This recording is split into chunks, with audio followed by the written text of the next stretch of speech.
YouTube, it's Tone back with another one. This one, I think you guys are gonna like. Put up a little post in the community section. You guys were kind of jumping on it, so I know you're gonna like this. And you know what I'm saying? So you guys are gonna have to stay for this whole video, like this shit, share it, let's get it out there. Cause I think this is crucial for a lot of people to know. And they can only see it when the algorithms push it out. So that's likes and shares and shit like that. So let's get into this. So right here, what you have is an affidavit of judicial notice to the administrative court. And what this is doing is putting them on notice to the fact that you understand the jurisdictions that they're operating under. And these even bring up the codes and statutes to support the reason why you are making these claims. Okay. And so, you know, these people operate mainly off of plausible deniability, which means that they operate in such a fashion that even though it's a criminal act that's taking place, they can pretend that they didn't know what was going on, and that's how they fucking think that they can keep themselves out of trouble for literally committing treasonous acts against the American people. So this is how they go about it. But when you put them on notice with something like this, they can no longer move forward with the action without knowingly committing a criminal act, which I would imagine would make the penalties a lot more harsh for these people. Okay, these people are strictly out for money. That's all that it's about. So, judicial notice to the administrative court.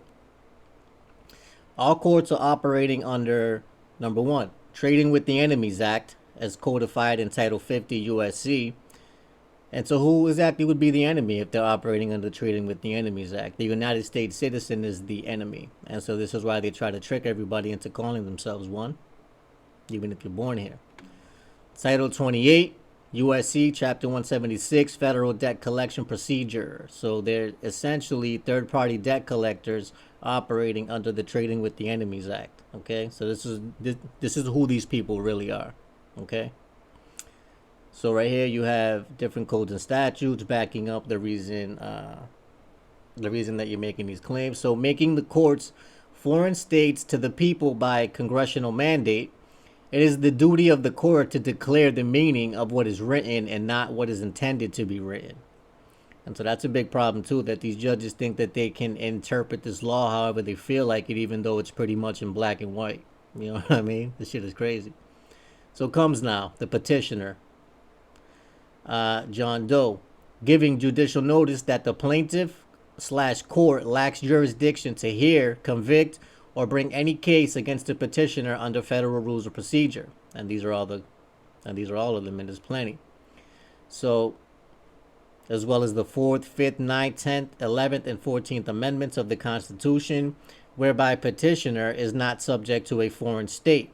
So it says to use this paragraph if you are the defendant. So comes now the petitioner giving judicial notice that the defendant, John Doe, lacked jurisdiction to convict, hear, or bring any case against the petitioner under federal rules of procedure under all of these elements. Now, hang on, let me write this time down. So issue 1. So this is the first issue. The oath of office makes public officials foreign, and it does because they all have to register as foreign agents, okay? So usually they hold dual citizenships, and are definitely beholden to the British people.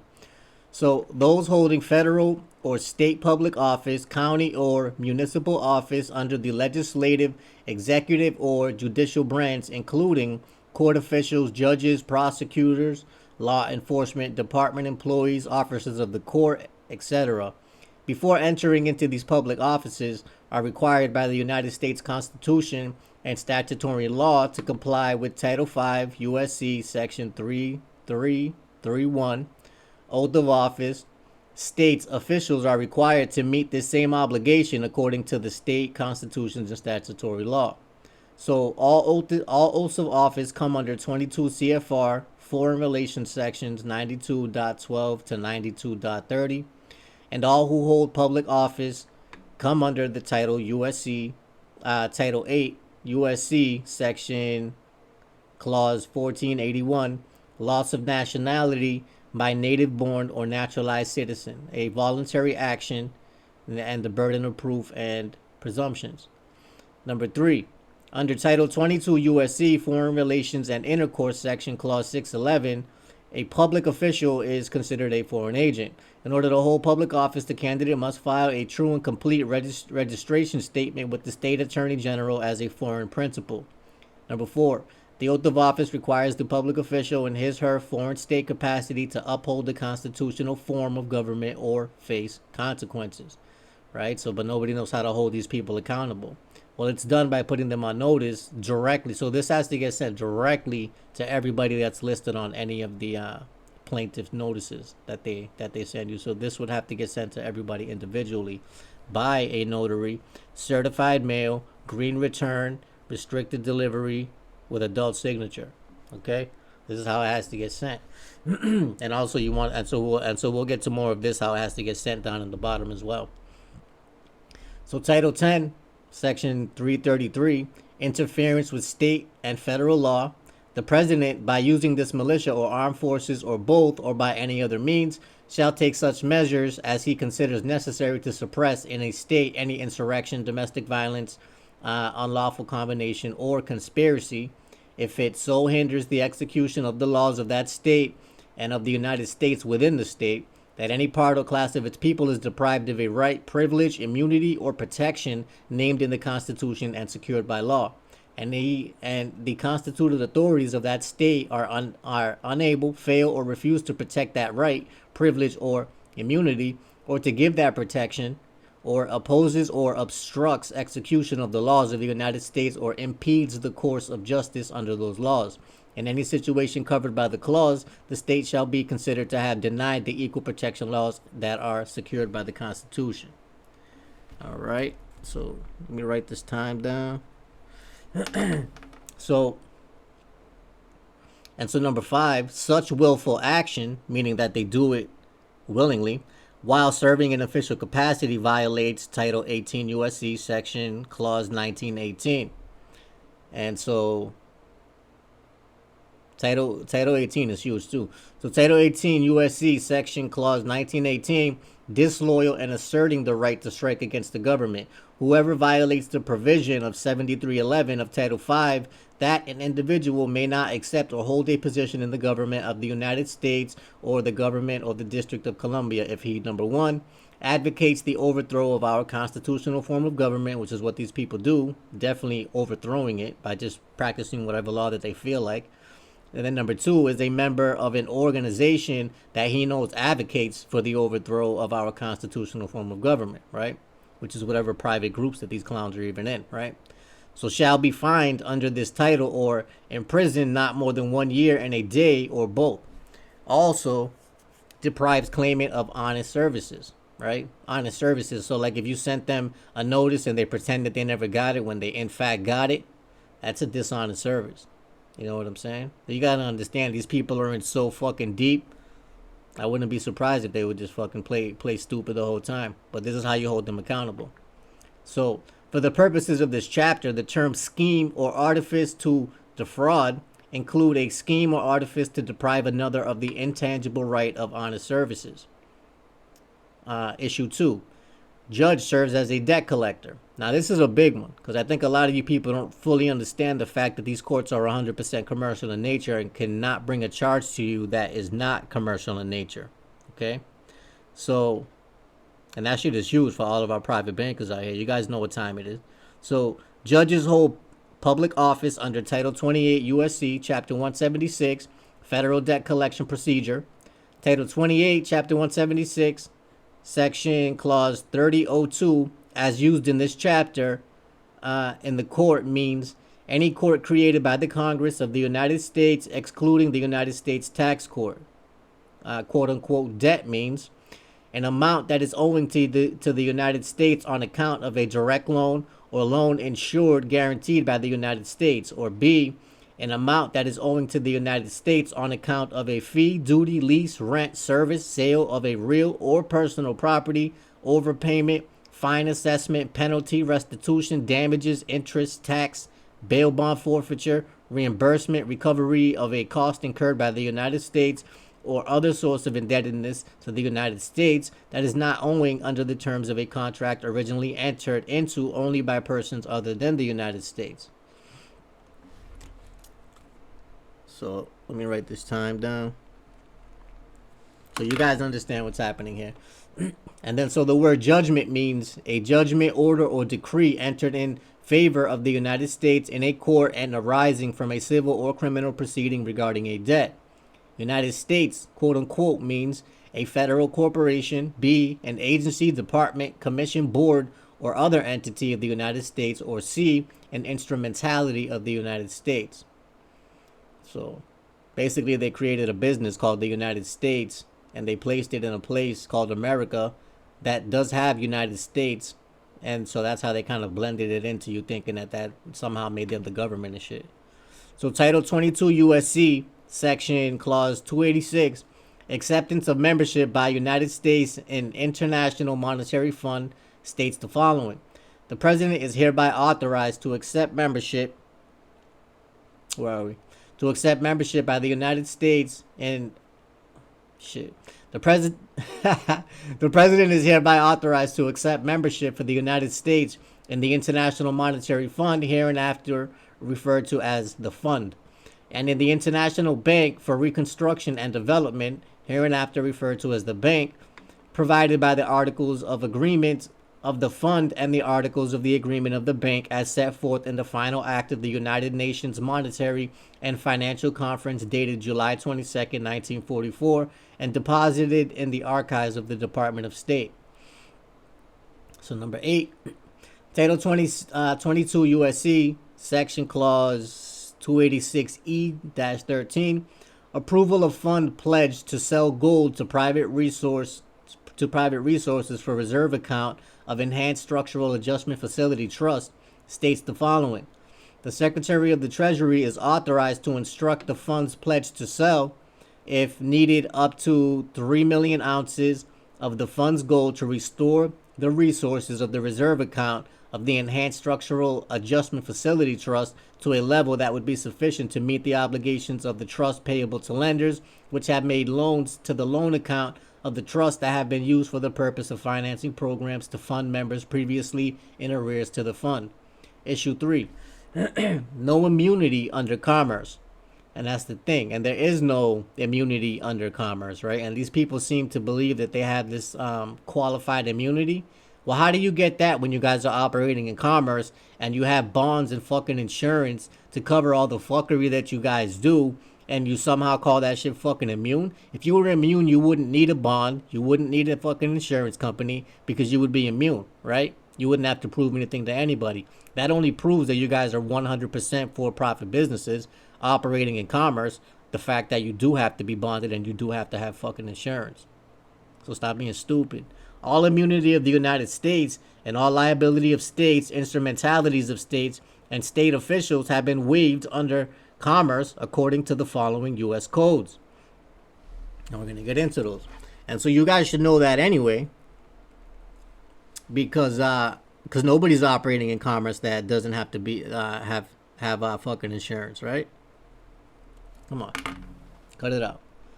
So Title 15 U.S.C. Commerce section, and also Title 15, you can use this for consumer protections, and you could use that for any of these cases as well, and the Fair Debt Collection Practices Act, 1540, and all that. Come on. So the Title 15 U.S.C. Commerce section 1122, liability of states, instrumentalities of states, and state officials. So waiver of sovereign immunity by the United States.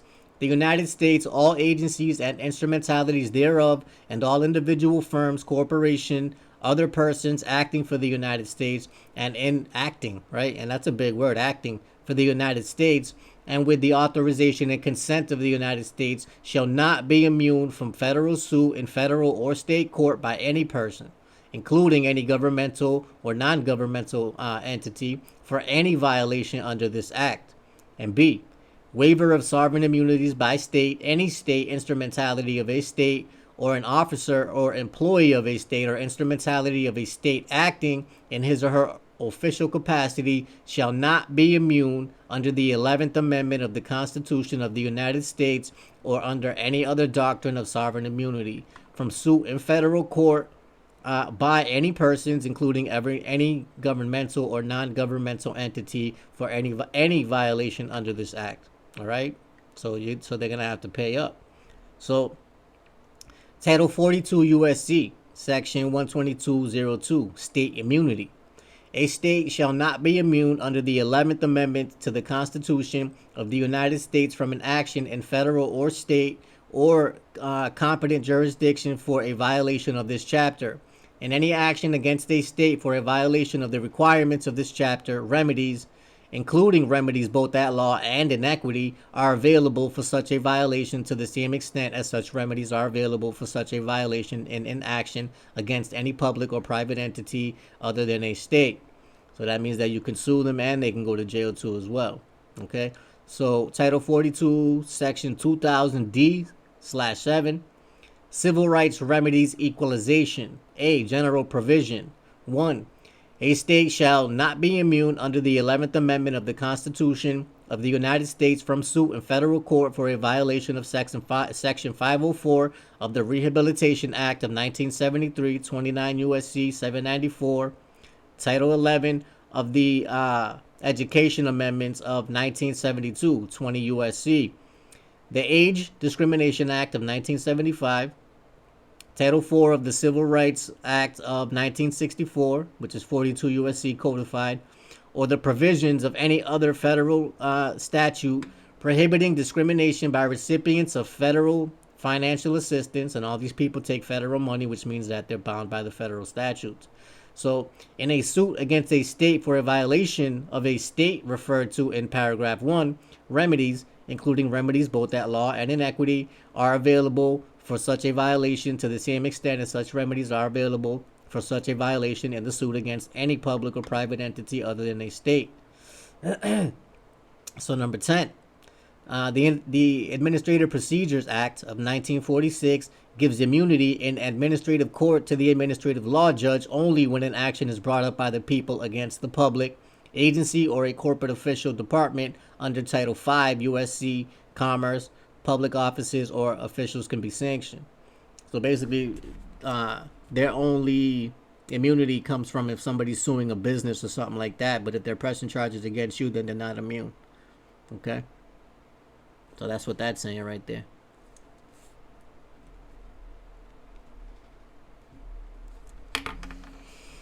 So Title 5 U.S.C. Section Clause 551, 10, quote-unquote sanction includes the whole or part of an agency, a prohibition, requirement, limitation, or other condition affecting the freedom of a person, b, withholding of relief. So when you're trying to discharge it and they're acting like they don't know what you're talking about, that's withholding relief. Imposition of penalty or fine, destruction, taking, seizure, or withholding property, so pulling you over illegally, and then towing your car away, things like that, right? Assessment of damages, reimbursement, restitution, compensation, costs, charges, or fees, requirement, revocation, or suspension of a license, or taking other compulsory or restrictive action. So they're not even authorized to take your license or anything right here, just under Title 5. So if any of these courts are trying to pull them stupid ass stunts, you could just hit them with that. So 11, justice is required to be blind while holding a set of scales and a two-edged sword. This symbolizes true justice. The Administrative Procedures Act of 1946 would allow the sword to cut in either direction and give the judge immunity by holding his own court office accountable for honest service fraud, obstruction of justice, false statements, malicious prosecution, and fraud placed upon the court. Any willful intent to uncover the eyes of justice or tilt the scales is a willful intent to deny due process, which violates Title 18 U.S.C. Scheme or artifice to defraud. By perpetrating a scheme or artifice to deprive another of the intangible right of honest service, this is considered fraud and an overthrow of the constitutional form of government, and the person depriving the honest service can be held accountable and face punishment under Title 18 U.S.C. and Title 42 U.S.C., and it violates 15 U.S.C. Judicial Procedures, and also Title 15 U.S.C., the Fair Debt Collection Practices Act, because don't forget these people are third-party debt collectors, okay? In any situation, whether they're charging you with a crime or if some company hired them to help them sue you or something like that. It's the same shit. So both Title 18 U.S.C., crime and criminal procedure, and Title 42 U.S.C., public health and welfare, allow the petitioner to bring an action against the United States and or the state agencies, departments, and employees for civil rights violation while dealing in commerce, because they're dealing in commerce. Title 10 places all public officials under this Title 10, Section 333, while under a state of emergency. Declared or undeclared war, this falls under TWEA. And it is a war, just so you guys know. And anytime you end up in jail, you are a prisoner of war. All just for money, too. It's crazy, huh? So, issue 4. Courts operating under War Powers Act. 13. The courts are operating under the Emergency War Powers Act. This country has been under a declared state of emergency for the past 70 years, resulting in the Constitution being suspended. See Title 50 U.S.C. Appendix, Trading with the Enemy Act of 1917. The courts have been misusing Title 50 U.S.C. Section Clause 23, jurisdiction of the United States courts and judges, which provides for criminal jurisdiction over an enemy of the state, whereas petitioner comes under Title 50 U.S.C. Appendix Application Section Clause 21. Claims of naturalized citizens as affected by expatriation, which states the following. The claim of any naturalized American citizen under the provisions of this act shall not be denied on the ground of any presumption of expatriation. So what they're saying is that you don't necessarily have to disclaim being a U.S. citizen in order to get this done, and they're not in a position to assume that you've done such, which has arisen against him under the second sentence of Section 2 of the Act entitled an act in reference for the expatriation of citizens and their protection abroad, approved March 2nd, 1907. If he shall give satisfactory evidence to the President or the court, as the case may be, of his uninterrupted loyalty to the United States during his absence, and that he has returned to the United States, and that he, although is desiring to return, has been prevented from returning by circumstances beyond his control. 15. Statutes at large. The preamble. So, rights of American citizens in foreign states, whereas the right of expatriation is a natural and inherent right of all people, indispensable to the enjoyment of the rights of his life, liberty, and the pursuit of happiness. And whereas in the recognition of this principle, this government has freely received emigrants from all nations and invested them with the rights of citizenship. And whereas it is claimed that such an American citizen with their descendants are subject to foreign states owing allegiance to the governments thereof, and whereas it is necessary to the maintenance of all public peace that his claim of foreign allegiance should be promptly and finally disavowed. So basically what they're saying is that they're not able to try you under the War Powers Act because you're not a fucking enemy of the state, which is fucking crazy, right? But you do have a lot of traitors and people that mix in here and shit like that. So 15. The courts and the states are enforcing the following code on American nationals. Title 15 U.S.C. Appendix App Trading Acts Section Clause 4. Licenses to the enemy or ally of enemy, insurance or reinsurance companies, change of name, doing business in the United States as a result of the passage of the Amendatory Act of March 9, 1933 to Title 15 U.S.C. Trading with the Enemy Act, Public Law Number 65-91, October 6, 1917. The original Trading with the Enemies Act excluded the people of the United States from being classified as the enemy where involved in transaction wholly within the United States. The Amendatory Act of March 9, 1933, however, included the people of the United States as the enemy by incorporating the following language into the Trading with the Enemies Act. So right here we'll get into this.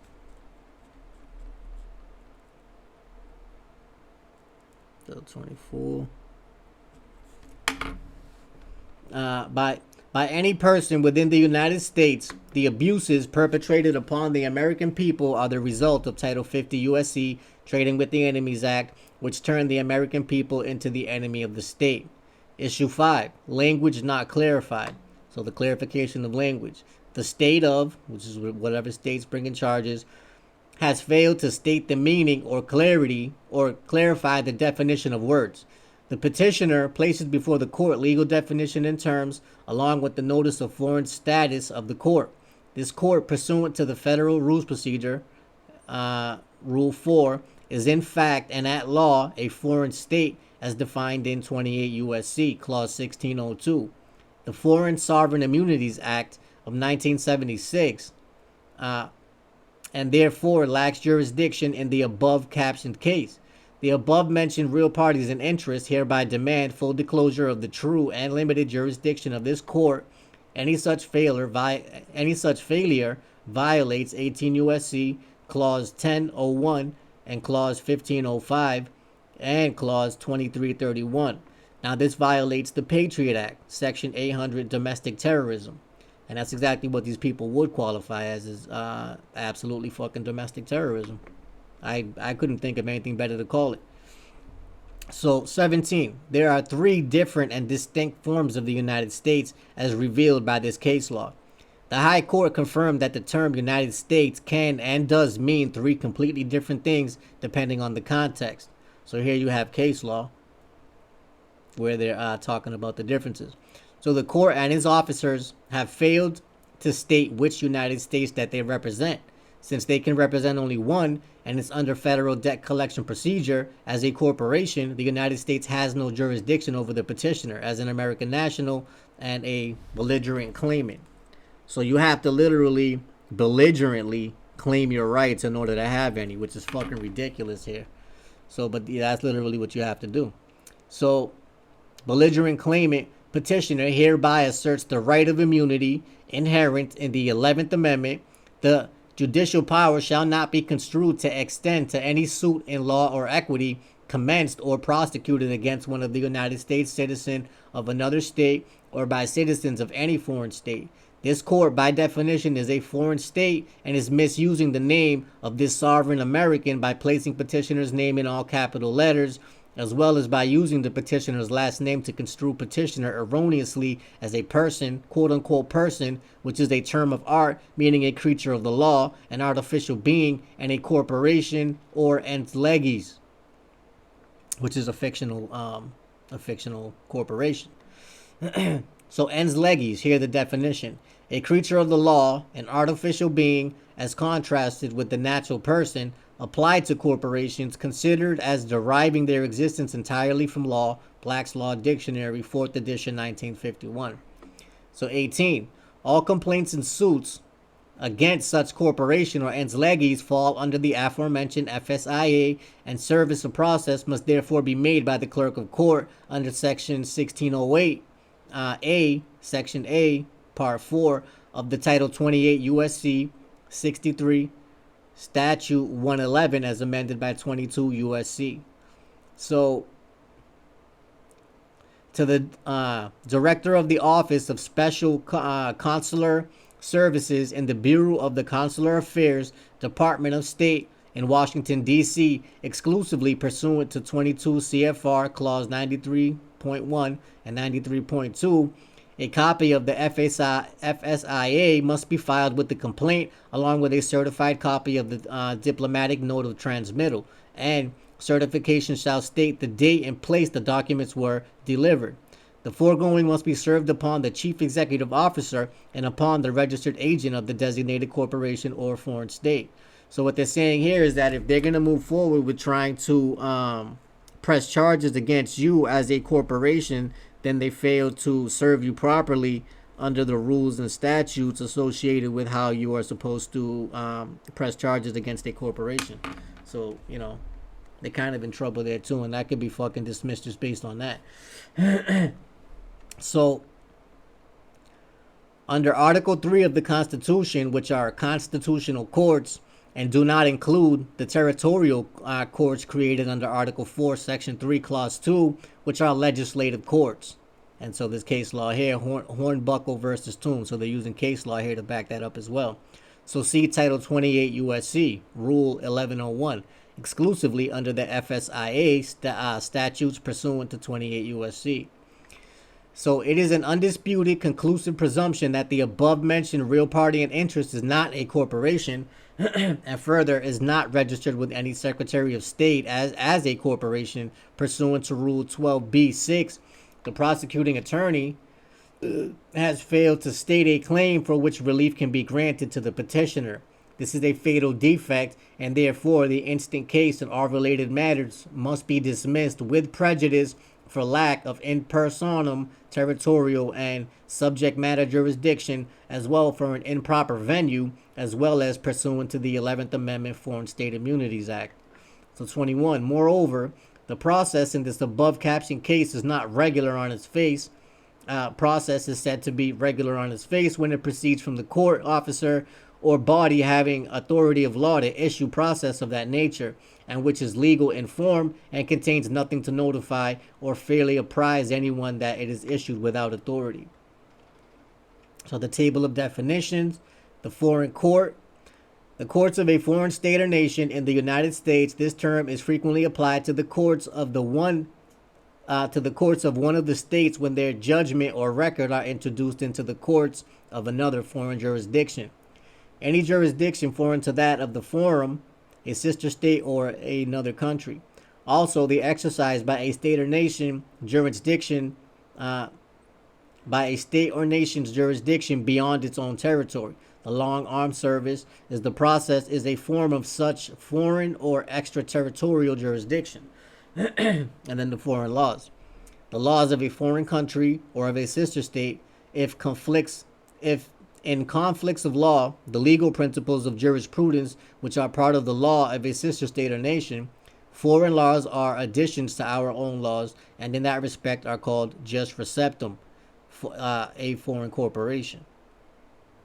So here you have the definition of a foreign corporation: doing business in one state through chartered or incorporated in another state is a foreign corporation. As to the first state, and as such is required to consent to certain conditions and restrictions in order to do business in such first state. Under federal tax law, a foreign corporation is one which is not organized under the law of one of the states or territories of the United States. So the service process on foreign corporations is governed by the FedR Civic Part 4, see also corporation. So here you've got tons of codes and statutes to back up what your position is in this whole situation in general. So here we have more definitions. So the foreign service of processing, you got the definitions for that. Foreign states. So we're gonna talk about foreign immunity and the term person. So with respect to jurisdictional immunity of foreign states, see 28 U.S.C., the term foreign state includes outlying possessions of a foreign state, but self-governing dominions or territories under mandate or trusteeship shall be regarded as separate foreign states. So this is why it's definitely good to get your trust set up. That way you would be a foreign state to them, because when you set up your trust, then you have a private foreign trust at that point. That's out of their jurisdiction. So profiteering, taking advantage of unusual or exceptional circumstance to make excessive profits, selling of scarce or essential goods at inflated price during the time of an emergency or a war.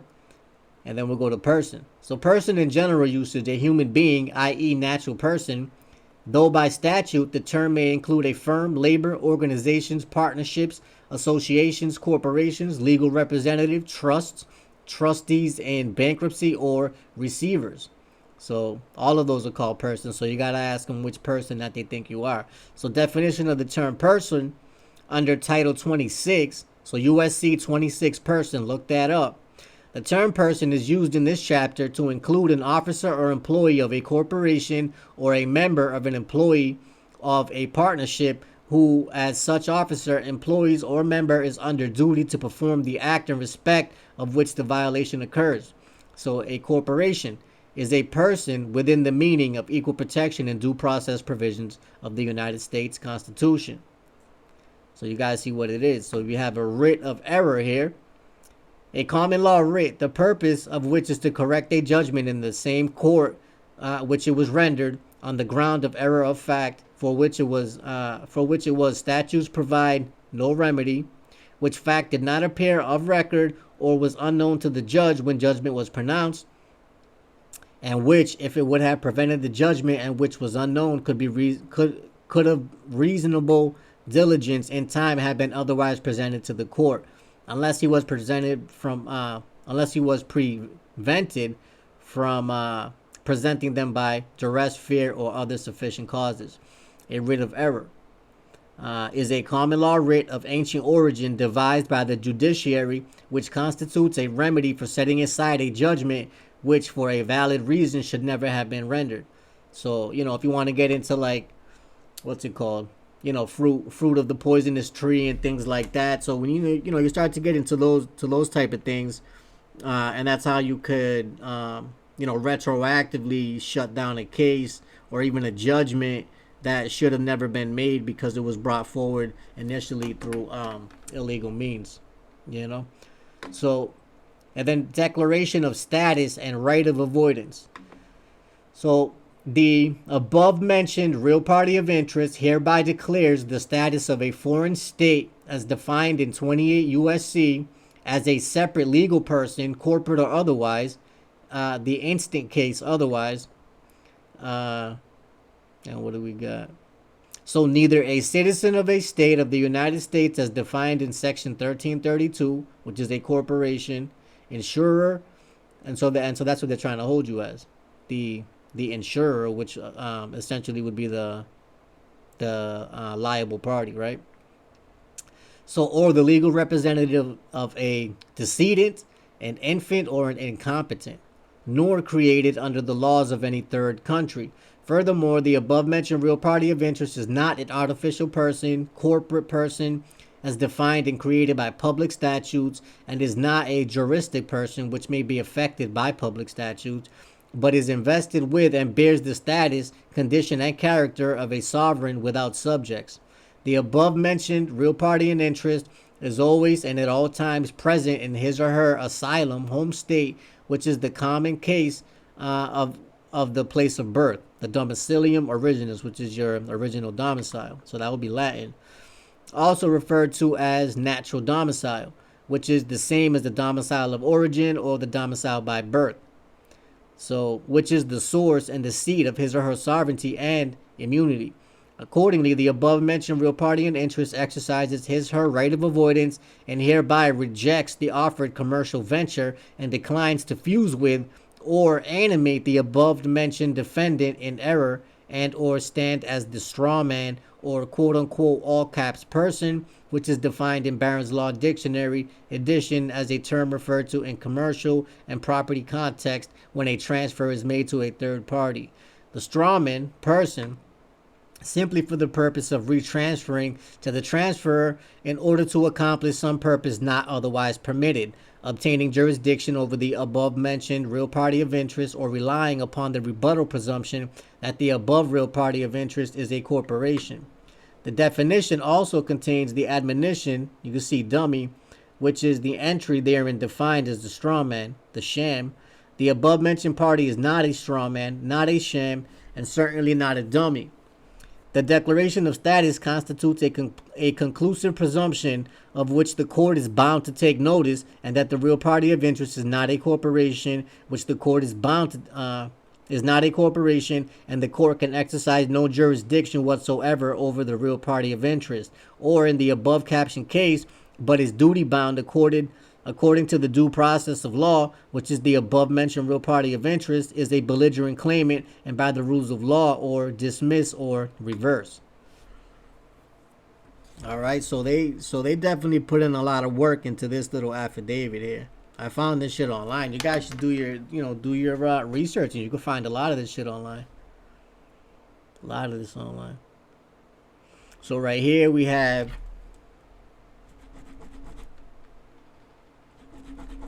what do we got? Table of authorities. So, table of authorities, lack of subject matter jurisdiction. In a court of limited jurisdiction, whenever a party denies that the court has subject matter jurisdiction, it becomes the duty and the burden of the party claiming that the court has subject matter jurisdiction to provide evidence from the record of the case that holds that the court does hold subject matter jurisdiction. And so this is Bindle versus City of Harvey. So the burden of providing jurisdiction rests upon the party asserting it. Until the plaintiff submits uncontroversial evidence of subject matter jurisdiction to the court that the court has subject matter jurisdiction, the court is proceeding without subject matter jurisdiction. And that's Luce versus American Energy Savers. So the law places the duty and burden of subject matter jurisdiction upon the plaintiff. Should the court attempt to place the burden upon the defendant, the court has acted against the law, violates the defendant's due process rights, and the judge under court decisions has immediately lost subject matter jurisdiction. In a court of limited jurisdiction, the court must proceed exactly according to the law or statute under which it operates. That's Flake versus Pretzel. So being statutory proceedings, we're void for want of power to make them. So judgments were based on orders which were void because the court exceeded its jurisdiction in entering them. Where a court, after acquiring jurisdiction of a subject matter, as here, transcends the limits of the jurisdiction conferred, its judgment is void. And so this is Armstrong versus Obuchino. Okay, so you got tons and tons of case law here to back all this shit up. So this is not just somebody's personal opinion. And I know somebody probably thinks otherwise, but that's why my comments are shut off, because I don't give a fuck what anybody else has to say. They can go make a channel if they got something to say. Just to keep it a buck with you. So here I'm scrolling through a couple more things. So here we'll get into the lack of judicial immunity. So thus, neither judges nor government attorneys are above the law. See United States versus Isaacs. In our judicial system, few more serious threats to individual liberty can be imagined than a corrupt judge or judges acting in collusion outside of their judicial authority with the executive branch to deprive a citizen of his rights. In the case of Marcella, so Sir Edward Coke found that Article 39 of the Magna Carta restricted the power of judges to act outside of their jurisdiction. Such proceedings would be void and actionable. So when a court has jurisdiction of the cause and proceeds inverse or ordained or erroneously, the party who sues or the officer or minister of the court who executes the precept or process of the court, no action lies against them. But when the court has not jurisdiction of the cause, the whole proceeding is before a person who is not a judge, and actions will lie against them without any regard to the precept or process. So basically what they're saying here is that when one of these, dudes in a black dress, when they start to make judgments or even hear a case, when they don't have any jurisdiction, your case is not being heard by a judge. And you're therefore allowing just some random ass dude to do whatever he feels like, and you're absolutely agreeing to it. So that's just something to keep in mind.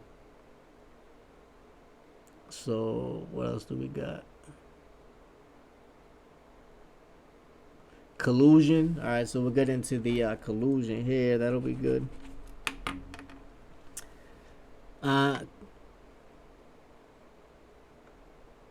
All right, so we're getting to just about the end of this.